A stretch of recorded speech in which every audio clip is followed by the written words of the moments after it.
Igbo ndị ọma, ndewonu.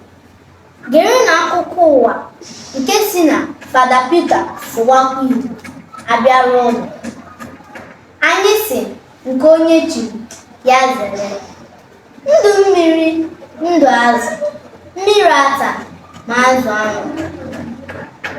Ndị a bụ isiokwu anyị jiri mere akụkọ.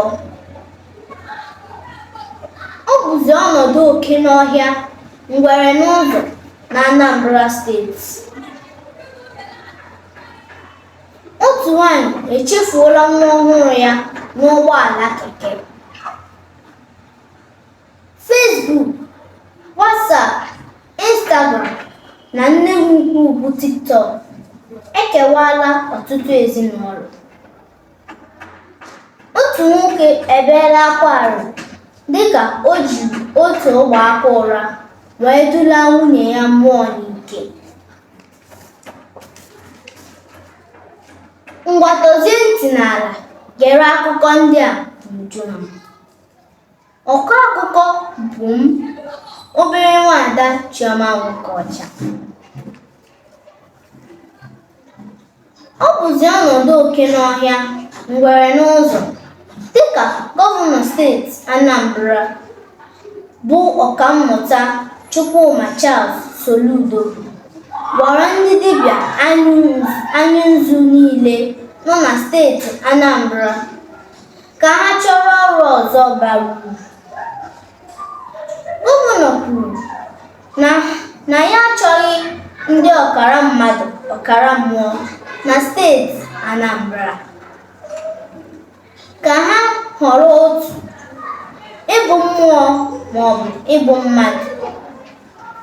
Ka ọ dị ugbu a, iwu steeti Anambra megidere ma nwoke ma nwaanyị ịbụ dibịa, dịka ha niile nọ n'ọsọ maka na onye ejidere adaala iwu.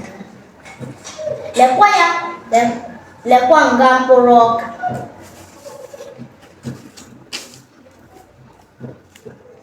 Otu nwanyị echefuola nwa ọhụrụ ya dị naanị ọnwa 6 n'ụgbọala keke. Nke a mere n'obodo a na-akpọ Ịkpanta. Ọ bụ ka ọ gara gbachaa nwata ahụ ọgwụ mgbochi n'ụlọ ọgwụ.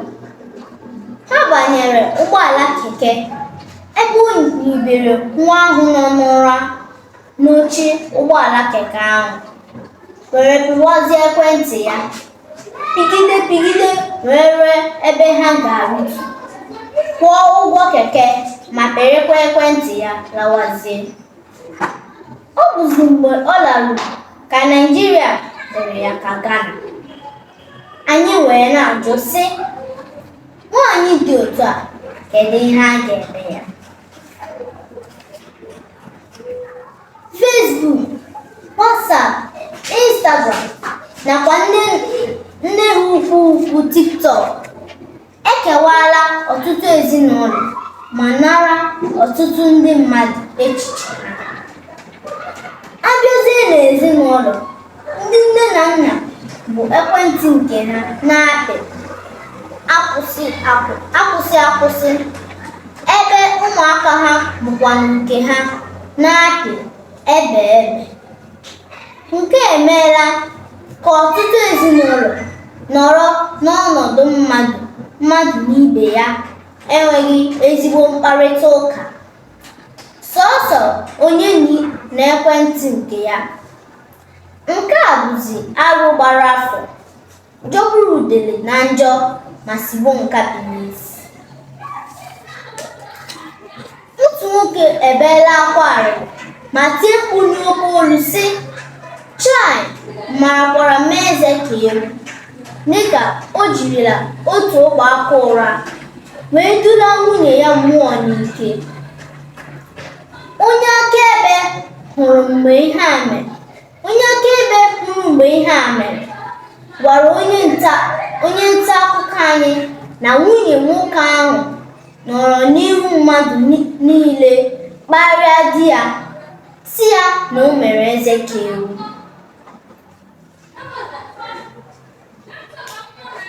maka na ego ofe di ya nyere ya agaghị ịzụta ihe n'ọchịchị tiri mkpu nke anyị nọ n'ime ugbu a. Nwoke ahụ jiri oke iwe wee maa nwunye ya otu ogbe ụra, ọ daa n'ala, ọ bụrụ ọnwụ. Nwoke a wee tie mkpu n'oke olu sị, "Chai, marakwara m eze ka egwu." Igbo ndị ọma, ọ bụ ebe a ka anyị ga-apịachi akụkọ ụwa nke taa.